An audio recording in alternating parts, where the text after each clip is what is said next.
इन्हीं के अंडर है सारे के सारा प्रोसेस जितने ऑपरेट हो रहे हैं 40 के करीब आप कर चुके हैं अब तक। अस्सलाम वालेकुम मोहसिन साहब, थैंक यू सो मच, आपने टाइम निकाला और हम जो एफर्ट कर रहे हैं और जिसके लिए गवर्नमेंट इतनी एफर्ट कर रही है और हम अपनी फुल कैपेबिलिटीज़ और हमें अल्लाह ताला ने जो अक्ल फ़हम दिया हम खर्च कर रहे हैं कि ये बच्चे जिनको एक स्टिग्मा फैमिली परेशान कि नहीं सुन सकते, कारा में शायरी नहीं बनेंगे, तो गवर्नमेंट ऑफ पाकिस्तान का भी शुक्रिया है, पाकिस्तान बैतुल माल का शुक्रिया कि वो इन बच्चों को अपना बच्चा समझ रही है डेफिनेटली और एक ह्यूज मनी इन पे स्पेंड कर रही है।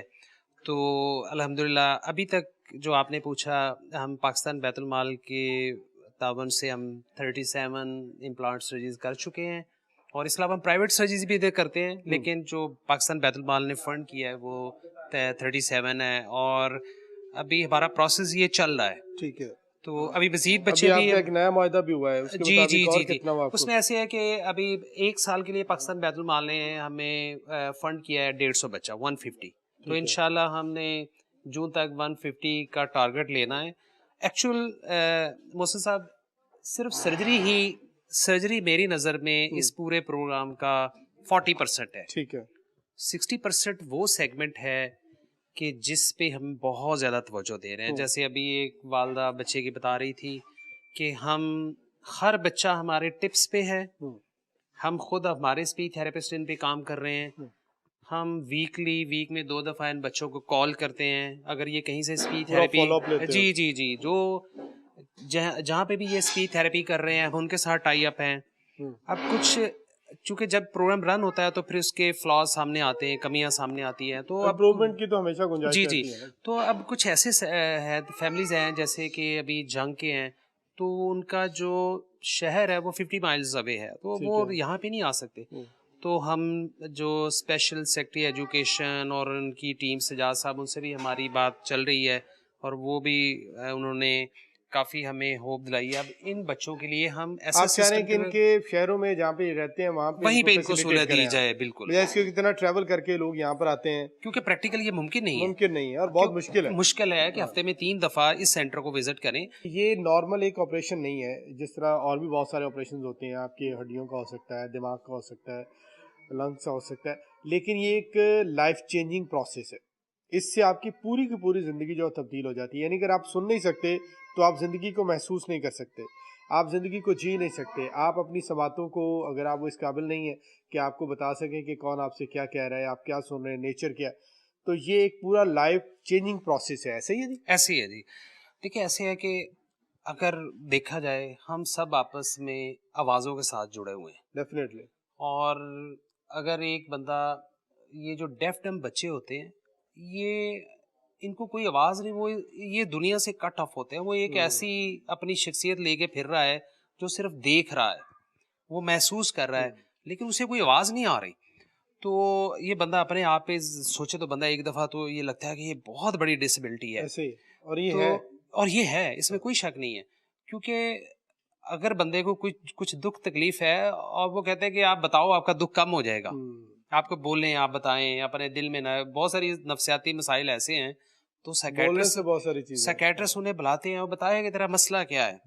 तो उस वो इतना सा सुनने से बंदे का है, लेकिन ये बेचारों बच्चों में ऐसी महरूमी होती है कि वो बोल नहीं सकते, तो इसलिए बच्चे चिल्ड्रे भी ज़्यादा। आपने इंटरव्यू किया होगा कि अभी इनका हमने आज सेकंड मैपिंग है, इनके बिहेवियर में तब्दीली आना शुरू हो गई है, उनके वालिदैन बता रहे हैं कि ये पहले बिल्कुल रिएक्ट नहीं करते थे और अब वो हंसते भी हैं, मुस्कुराते भी हैं, मुस्कुराते भी हैं। रिएक्ट भी करते हैं, ज़िंदगी को जीना शुरू होगा। जैसे जैसे टाइम गुजरेगा ये और भी ज़्यादा बेहतर होता जाएगा। इससे पहले शेख साद में रुक गया था कुछ अर्से के लिए प्रोसेस, चिल्ड्रन के ऊपर रश बहुत ज़्यादा है, वहाँ पे लंबी बारी आती है। मुझे उसामा बता रहे थे कि 5 साल से ऊपर चला जाए तो इफेक्टिव नहीं रहता ये इतना। अच्छा ऐसे है कि अब पाकिस्तान बैतुल माल ने इसकी एज कम करके, ये भी आपको इन्फॉर्मेशन लोगों में देनी है कि ये एज कम करके 3 साल कर दी है। अच्छा।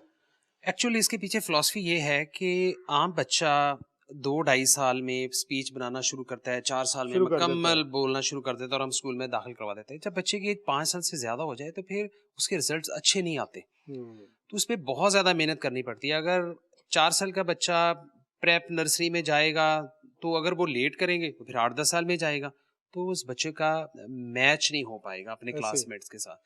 तो इसलिए इसकी एज अब लोअर लिमिट 3 साल है। अगर कोई भी पाकिस्तान गवर्नमेंट या सीएम प्रोग्राम में बच्चों को कर रहे हैं तो वो एज लिमिट उन्होंने कम कर दी है। 3 साल तक आप इसको लगा सकते हैं। नहीं और जी, ये ऑपरेशन तो कभी भी हो सकता है, लेकिन वो ज्यादा इफेक्टिव है, लेकिन ज़्यादा इफेक्टिव स्टैंडर्ड है। वो है। और गवर्नमेंट ने जो क्राइटेरिया डिफाइन किया है वो पहले 5 साल था।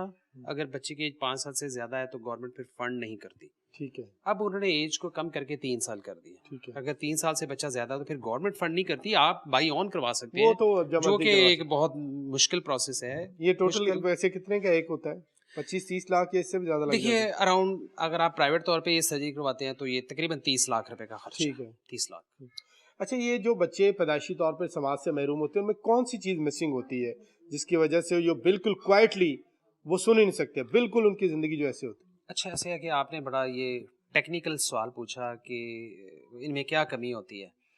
ऐसे होता है कि जैसे अगर माँ को शक है बच्चा नहीं सुन रहा तो ईएनटी वाले डॉक्टर को दिखाते हैं। हम जब बच्चे को देख रहे होते हैं तो हम पर्दे तक देखते हैं। है? इंटरेस्टिंगली इन बच्चों का सारा कुछ नॉर्मल होता है। अच्छा, इनमें पर्दा ठीक होता है, इनमें मिडिल ईयर ठीक होता है। अच्छा। कान का जो तीसरा सेगमेंट होता है उसके 2 हिस्से होते हैं। एक को कॉक्लिया कहते हैं हम्म, और दूसरा हमारा बैरस वाला सिस्टम होता है। तो इन बच्चों में जो कॉक्लिया जो आवाज को प्रोसेस करके ब्रेन को दे रहा है उसमें प्रॉब्लम होता है। ठीक है। तो आवाज पर्दा भी ले रहा है, पर्दा उसे आगे हड्डियां फॉर्मुलेट करके इनहेंस करके दे भी रही हैं, लेकिन कॉक्लिया नॉन फंक्शनल होता है। तो ये जो कॉक्लियर इम्प्लांट जिसका नाम रखा है वो साइंस ने ऐसी चीज इजाद कर दी है जो कि क्लोज टू दैट कॉक्लिया जो इंसान का है।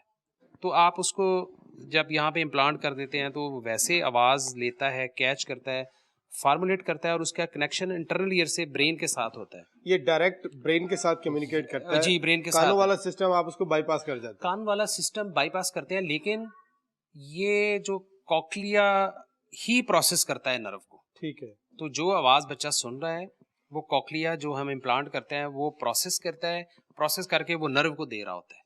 तो नर्व ब्रेन को स्टिमुलेट करता जिसको कम्युनिकेट कान कर रहा होता है उसी को है। आप जी डायरेक्ट जी कर रहे जी, हो। डायरेक्ट कर रहे होते और हैं ये उससे। सुनने का मुझे थोड़ा ये कंफ्यूजन हो हाँ रही जी। है, दोनों कानों से सुनाई देता है या जो गैजेट आपने लगाया सिर्फ उसी से सुनाई देता है? देखिए, ऐसे है कि जिस कान में ये ऑपरेशन हुआ ये कान वही फंक्शनल होता है, दूसरा ठीक है। कान नॉन फंक्शनल है। चूंकि हम थर्ड वर्ल्ड कंट्री में ये भी गवर्नमेंट की बहुत बड़ी मेहरबानी है कि वो एक कान के लिए दे रहा है, फंड कर रहा है। नहीं, बहुत वैसे बड़ी। तो अगर आप आर्डली तौर बिल्कुल पे ही दोनों फारिग कानों में होना चाहिए। अगर आप बिल्कुल ही नहीं सुन सकते तो एक से भी अगर सुनने के काबिल हो जाएं तो ये बहुत बड़ी ब्लेसिंग है। अब नेक्स्ट आपका क्या मंसूबे हैं? आप इसी को आगे लेके चलेंगे? जून तक आपका क्या टारगेट है? उसके बाद अच्छा, ऐसे है कि अभी रिसेंटली हमारा बैतुल माल के साथ एमओयू साइन हो गया है और उसमें एमडी साहब खुद आए थे शेज़द हॉस्पिटल और उन्होंने हमें 150 इम्प्लांट्स का टास्क दिया है और इंशाल्लाह हमने 2026 जून तक हम 150 इम्प्लांट इंशाल्लाह हमने करने हैं।